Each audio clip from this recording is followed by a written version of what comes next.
videos out there. They started touching like, you have like a few videos. You have like 2 videos that are over 1 million views. I've one so far that's over 1 million. That's First Toast. Yeah. First Toast. Yeah. Right? Yeah. And then everything else is like 100,000 plus. Yeah. Yeah. We Once you touched 1 million views, what kind of changes do you feel started happening? I feel like I have more of like a feeling of accomplishment. Like, okay, like, you know, we worked hard to get it, but I don't think nothing in me personally has changed. I'm just like, okay, we hit our milestone. I'm super grateful. Thank you to everybody who listened to it. And now we're going to keep pushing so we can get even more views, you know, and more, and build the career even more, you know, because I just want to stay focused on the career. I don't want to try to get a point where I'm just being complacent. You feel me?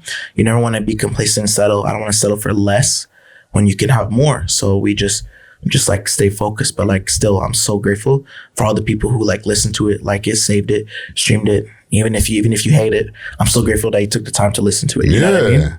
Well, you know, that's how you feel on the inside. But what started changing on the outside? Like, are you getting like hit up in traffic? Like, yo, that's KGJ. Oh, okay. Oh, that's okay. Yeah. Then yeah. I find at the time still like doing, you know, a little like work and stuff. So when you're there and then the people start kind of looking at you a bit differently. That's him. It's like, oh yeah. So it's like, you know, I find, there is that, right? I just like walking down the street and it's like, yo, you're KGJ. And it's like, oh yeah. And then they tell me they like my music. It's always nice, especially seeing that, because it just gives you another reason to keep pushing harder. Cause like, it's one thing to see a number, but when you see it in real life, it's always such a nice blessing and humbling feeling when they say like, yo, I really like the music that you've been putting out, you know? Yeah. Well, let's stay on that for a quick second. When you meet somebody, what's one time that stood out in your mind, whether it's the person like it was like, whoa, this is crazy, or they told you something like, yo, your music did this for me, that just stuck with you?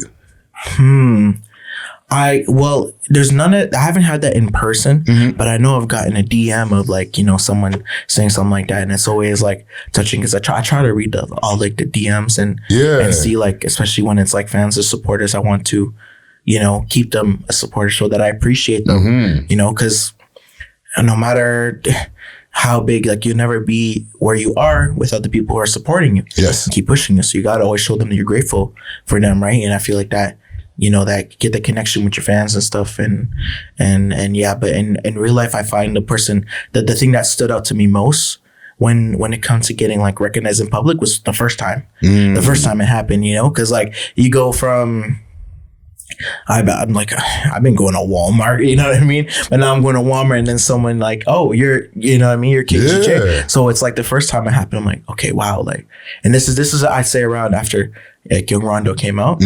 So like, it was nice seeing that. And I find, the one that stood out the most was the first time, like in person, that is. Yeah. I want to know what that DM said, bro. I'd have to scroll back like down, like, but it was very, I'm pretty sure it was like very touched. It was a nice long DM, you know. I have to scroll down and find it. It was a bit ago though. Yeah.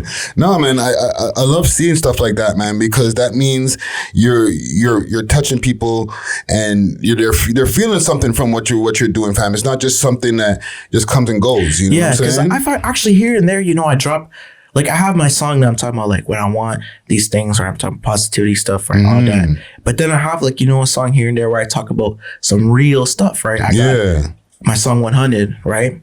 And I know you guys saw that song and you actually really liked it. You messed with like the story behind the song when I dropped that. And then I also have Celebration where I talk like similar stuff. So I feel like I'm always gonna drop like in between like all like, you know, the songs where I'm talking about, you know, other stuff. I want to drop a song where that's like real, so I can keep, you know, telling my stories that go on, right? Yeah. Like, you know, Young Rondo, you know, let's go straight to the condo, right? Flex type. But then after 100, where I'm talking about, okay, you know, like it wasn't like this, you know what I mean? Like talking about come up and like specific struggles that I might have had, you know, before. And yeah, so I find that's what can keep people like, okay, I can relate to the story. Yeah. You know what I mean? Oh yeah, I went through that. Like, oh yeah.